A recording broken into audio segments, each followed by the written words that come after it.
So good afternoon, everybody. How are you all? Okay. So previous day we had finished the chapters, and the last chapter I remember that is Indigo. Okay. While I was teaching from home, work from home, that was part of that. Now today there is a new topic for you. That is the first poem from our book, Flamingo. And the name of that poem is My Mother at 66. You could see on the board, I have mentioned for you My Mother at 66, written by Kamala Das. Now, before reading the theme or the central idea of the poem, let us read a little bit introduction about the poet. So, the name of the poet is Kamala Das. She was born in Malabar, Kerala. She is recognized as one of India's foremost poets. Foremost means excellent poets from many poets. Her works are known for their originality, versatility, and indigenous flavor of the soil. So, originality means whatever work she has written, whatever she poetry or fiction she wrote, it's original. It is not copied from somewhere. It's her own ideas, her own experiences, and it is versatile. Versatile means Bharat,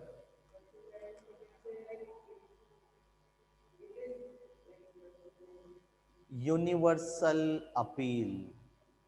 It is appealing universally, all over the universe, all over the place. And there is indigenous flavor. Indigenous means Indian, not Indian, but one's own countries or one's own native place. That is indigenous flavor of the soil. Kamala Das has published many novels and short stories in English and Malayalam under the name Madhavi Kutti. Madhavi Kutti is a Malayalam word. So, under the title, she has written many poetry. Some of her works in English include the novel Alphabet of Lust in 1977, a collection of short stories with the title Padmavati the Harlot, and other stories. In addition to 5 books of poetry, she is a sensitive writer who captures the complex subtleties of human relationship. So she captures means she describes, she writes about human, men's complex means very difficult, and subtleties means micro problem. Subtleties means very small, micro.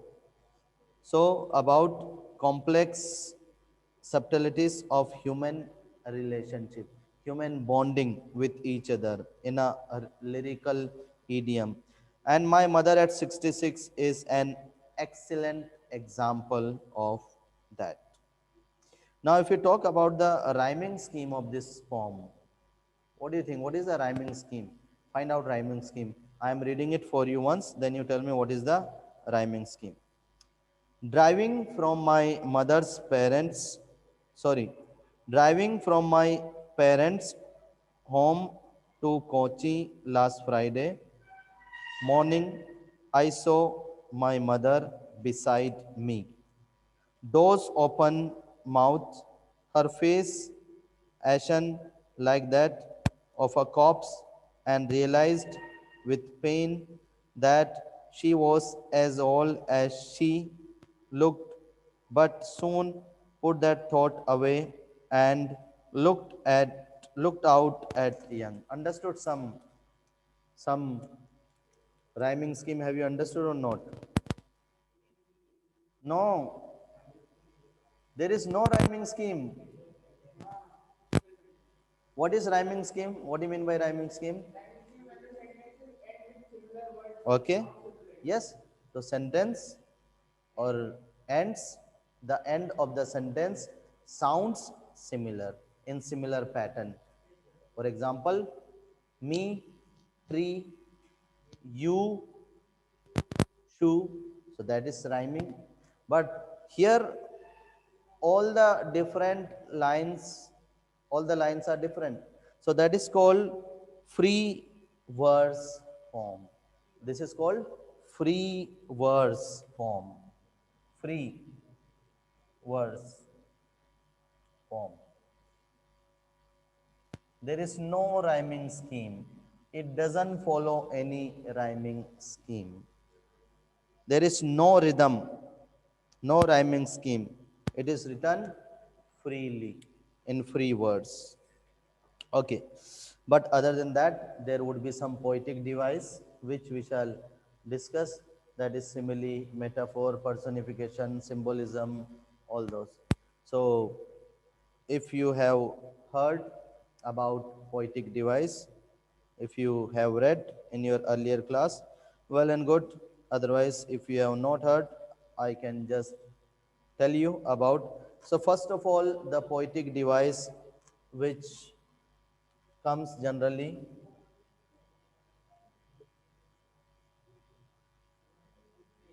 in many form, that is alliteration. What is alliteration? Any one of you can tell me? What is alliteration? Repetition of, so not sentence or line. It is, no, alliteration is the repetition of initial letter or sound. Initial letter or sound. Generally consonant. Generally consonant, sound or letter. Example, she sells seashells on the seashore. Peter Piper picked a pipe to push. So P sound is coming. In previous one, S sound is coming. That is, so usually you call it tongue twister. In tongue twister, that is alliteration. But other than tongue twister, it could be in other example also. But it comes in tongue twister. So in the form also, many form this will come. So therefore I told you alliteration. Remember, alliteration is repetition of initial sound or letter. Now, like alliteration, there will be another, that will be assonance, and there would be consonance. What is assonance? What is consonance? Have you heard about assonance? Any one of you? What is assonance? Okay, no problem. So assonance is a repetition of vowel sound in the middle of a word in line. Is repetition of vowel sound. But remember, vowel sound is repeated in middle of the word, in one particular line, middle of the word. Here, alliteration, it is in starting. Here, in middle. And consonance is repetition of consonant sound only at the end. At the end. Consonant sound at the end. So whatever the letter, whatever the sound, consonant sound comes at the end, that is consonants. We shall see the example. Okay. Then there is also the poetic device, which is part of our syllabus, which comes usually. That is, I think I have written repetition. Did I write repetition? Not written. So repetition. What is repetition? Any one of you can tell me? What is repetition? No, no stanza. Repetition of a word. Repetition of a word in same line. That is repetition. You are telling repetition of stanza. That would be another poetic device. Anaphora, or enjambment, that would be different. So repetition of same sound in a line, that is called, sorry, I said sound, repetition of same word. For example, smile and smile and smile, water and water everywhere but not a single drop of water to drink, from Ozymandias. From the class 10th we had read a poem. Okay, not Ozymandias, it was from different poetry. They had, yes, they had hung a bird, a dead bird. Yes, the albatross, from that the line. So that is repetition. Okay, here example is smile and smile. In this poem, this example will come. So remember that is repetition of word. Are you getting? Listening? You can make note if you wish. Okay, if you wish, you can make note, but it's better to understand. Now, the very basic one which you have heard, which you use it, that is simile. Simile. What is simile?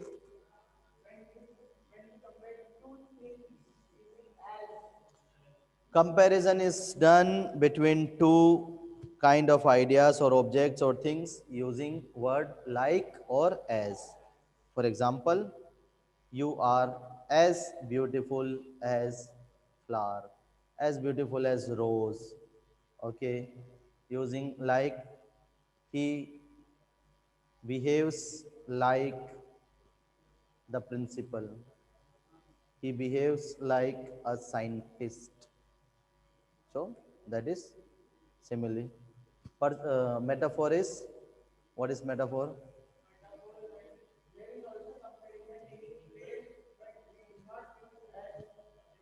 Yes. So comparison between two unfamiliar, two unlike things, unlike ideas, not using like or as, without using like or as. For example, I'm telling him, I'm saying about him that he is Shakespeare of our class. He is Shakespeare. He is Arijit Singh of our class. So I'm making his comparison with Arijit Singh, the singer, or Shakespeare, the writer. That's metaphor. Personification. What is personification?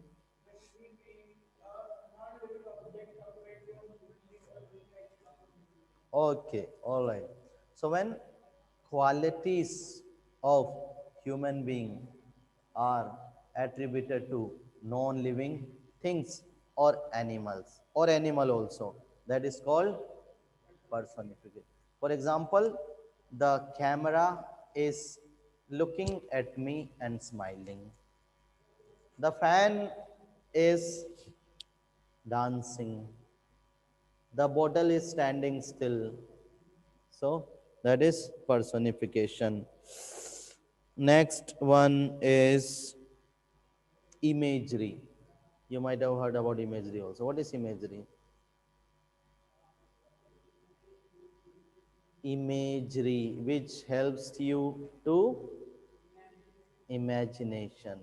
So imagery, the words, the phrases, the sentence which appeals to our five senses, which helps us to picturize because of those words. For example, let's say I say the roaring lion. What comes to your mind? A lion which is roaring. Let's say I say a dancing cat, the cat which is dancing. So that is imagery. Okay, and rhyming scheme, you know already. Symbolism, there is also, I think I have written here, symbolism. For example, young trees symbolize energy, youth. Okay, so symbolism refers to the use of an object, figure, event, situation, or other idea in a written work to represent something else, to represent something else. For example, young trees, literally they are for trees, but deeper meaning is for energy, youth, happiness, greenery. Okay, and irony, you know, irony, what I say is got different meaning. So verbal irony, situational irony, dramatic irony, all you had read in 10th class. Okay. Verbal irony is usually just opposite meaning of what I said. For example, I look at somebody who comes very late and I say, "Oh, dude, you are coming very early." So that is verbal irony. Okay. Situational irony. So in situational irony, what we expect is different. Our expectation is something else and something else happen. That is situational.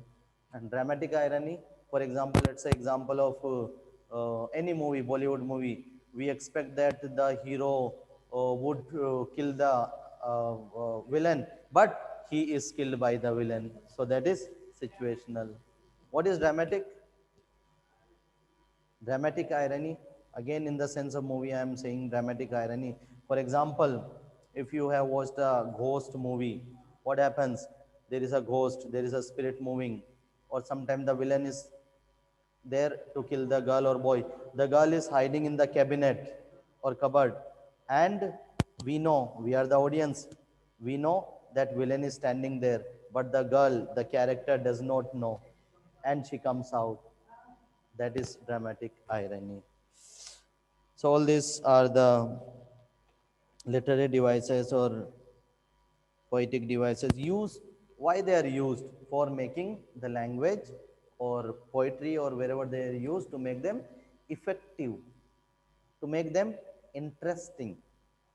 Okay, so now we continue to our poem which we were reading. Okay, that is My Mother at 66.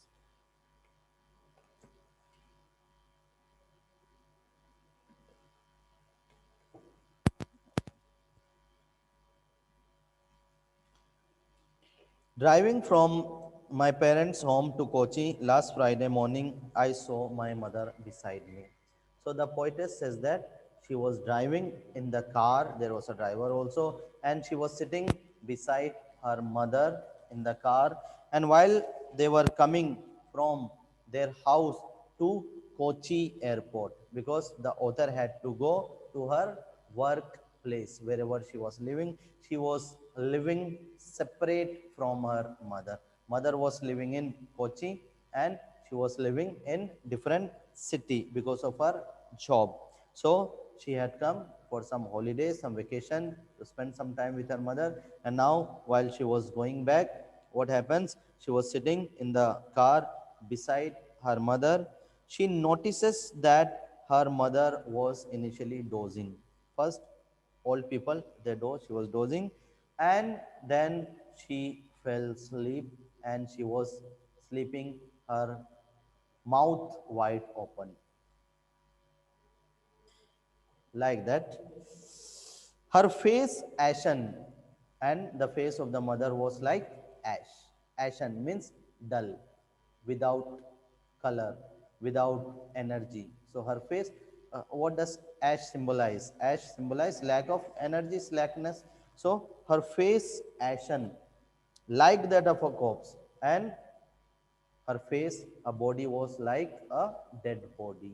Corpse, C-O-R-P-S-E means dead body. And realized with pain. So the author, the poetess realized with pain, suffering. What did she realize? That she was as old as she. She realized that she was as old as she could die anytime. She realized that she was as old as she. She could die. There is there is no continuation of word. So she was as old as she could die any time. Very old. Looked, but soon put that thought away. So there was a negative thought in the poet's mind, but she soon put that thought away. She removed that thought. And what did she do to remove the thought? How did she distracted to remove the thought? and looked out at young trees. So, in order to remove her negativity, the poetess looked out of the windows. And when she looked out of the windows, she observed that the trees were sprinting. The trees were running. Sprinting means running or leaving behind because the car was moving. And whenever we make a movement, so in the opposite direction outside, we feel that the things which are there outside our car or vehicle, they are also moving with us. So, which law is the law of motion? Okay. So, the young tree is sprinting. The young tree is sprinting. Which poetic device? Personification. And personification plus imagery also. We are imagining that the trees are running. The merry children spilling out of their homes. The merry means happy, excited children. They are spilling out of their house. Spilling out. What is the meaning of spilling? Yes, any overflow of anything liquid. So spilling, so likewise children are spilling out of their house. So again, which poetic device here? Metaphor, spilling out of their house, plus imagery, of course imagery, okay, plus hyperbole, exaggeration, okay. Hyperbole means exaggeration, exaggerating the things, like the water is spilling, same way children are spilling out of their homes. But after the airport's security check, so she reached the airport, she went under the security check, and she was standing a few yards. So what could be the distance? You can say a few yards. 0.8 meters only, so not much distance. So she was standing a few yards away. I looked again at her wan pale, and she says that, poet says that, again, finally, she looked at her mother's wan pale. So, which poetic device in wan pale? No? Tautology. There is tautology. Now, what is tautology? Let me tell you what is tautology. Tautology. What is tautology? Tautology is using unwanted. So, tautology is a phrase or expression in which same thing is said twice in different way. I repeat, a phrase, a sentence, a statement, or an expression in which same thing is said twice in different words or in different ways. So here the meaning of wan and pale is same. Different words but meaning is same. That is tautology. Another example. There is an ATM machine. ATM machine. So in ATM, M stand for automatic teller machine and M is already machine. I have a DVD disc, digital video disc, and I'm saying I have a DVD. There is a GPS system in my car. So that is tautology.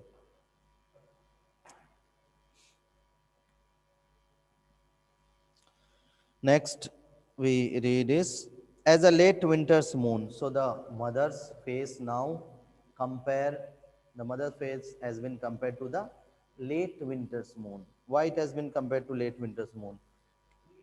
As late winter's moon, as in winter season, as in winter season, and especially late winter. Late winter means when the winter is going, like January, February, March. So in late winter moon, in late winter, the moon fades away. The brightness of the moon The shape of the moon, initially it is complete, and then slowly and gradually it fades away. Its circle, its line fades away. Same way, the mother also, in her old age, she is also fading her beauty, her energy, her enthusiasm. So she is compared with late winter and felt that old familiar ache. An author says that, the poet says that, again that old familiar ache, the pain which she had when she was a child, very small child, second, third, 4 or 5 year age. So that time, children have the fear that anytime my mother, my parents may leave me and go. What will happen to me if something happens to? Of course, we have it when we grow up then also, but especially in the childhood, up to your 6, 7, 8, 9, 10, you have that. So again, the poet, she had that pain, that ache, that suffering. Which poetic device is used here as a late winter's moon? Simile, sunny, as a late winter's moon, and felt that old familiar ache. My childhood's fear, but all I said was, "See you soon, Amma." Author says that she did not reveal her pain, her suffering, her disappointment, her sadness, her sorrow on her face or through her mouth. No, she ended it very positively. She just ended saying, "See you soon, Amma." She did not want her mother to borrow, to bother, to be in trouble, to worry about her. She just said, "See you soon, Amma." All I did was smile and smile and smile and smile. She says that she just smiled and did not say anything. She said, "See you soon, Amma," and only smiled, because if she had spoken somewhat, she could have become emotional and she might have started crying. Therefore, she ended it. But you would see that the author's real feeling, she was sad, disappointed, sorrowful, but she did not want to disappoint her mother. Therefore, she did not say all those things. She hid her feeling, her emotion. So that is the end of the poem which we have read.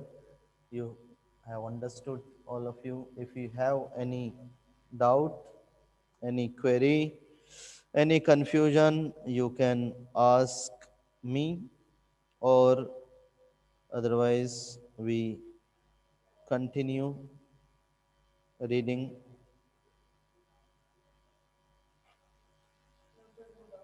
the question answer, the poetic device. Yes, understood everybody? You? Now let me ask you,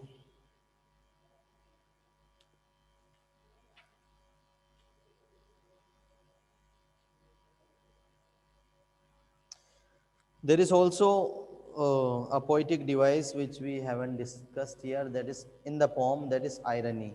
Example is for you. No, one irony we discussed. Okay, okay. So example is there. See, the green trees racing. The green trees, the trees were sprinting, but the trees are inanimate object. They are non living, but they are described as moving fast, life, while the mother like a corpse. Actually, yes, mother is living being, but she is compared to a corpse, whereas the trees are inanimate, they are compared to life. So that is also irony. Okay. Repetition, personification, metaphor, simile, we have discussed. Now answer me, I'm just asking you, you just tell me which poetic device is used here. Smile and smile and smile. Repetition. Young trees sprinting. Which poetic device? Personification. Merry children spilling out. Metaphor, exaggeration. Okay. Face ashen like that of a corpse. Face, her face ashen like that of a corpse. Which one? Simile. Okay.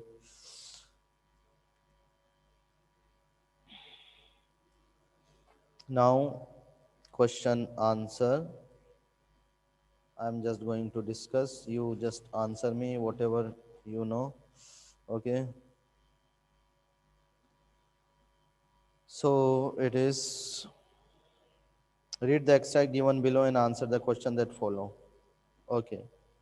I looked again at her wan, pale as a late winter's moon and felt that old familiar ache, my childhood's fear, but all I said was, see you soon, Amma.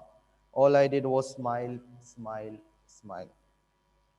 The parting words of the poet, see you soon, Amma, suggest, what do they suggest? Option A, passion. B, ache. C, happiness. And D, jealous. B, ache. You said happiness. Why? How could it show happiness? No. Ache. Her ache. Ache means pain. It showed her pain. Next. All that the poet did was smile and smile and smile. Okay? Again, same. Her smile is. Her smile is sudden in response to her mother's. Option B. Meaningful and loaded with love. Option C. Accompanied with tears of farewell. Option D. Put on to cheer her mother. Yes? D. Put on to cheer her mother. She did not want her mother to be disappointed. So, like this, questions are going to come this year. Objective. Next. Why has the mother been compared to the late winter's moon? Option A. To refer to her pale and wan appearance. B. To emphasize that the mother is inching close to death. C. To emphasize the mother is old at the age of 66. Option D. None of these. Why? Think again. Why has the mother been compared to the late winter's moon? First option, to refer to her pale and wan appearance. To refer to her pale and wan appearance. Because her appearance is pale and wan. Same way, the moon in winter is pale, fades away. What is the poetic device used in the line? All I did was smile and smile and smile. A repetition. Very good. So now time is over. We shall continue the next poetry and the question answer of this poem tomorrow.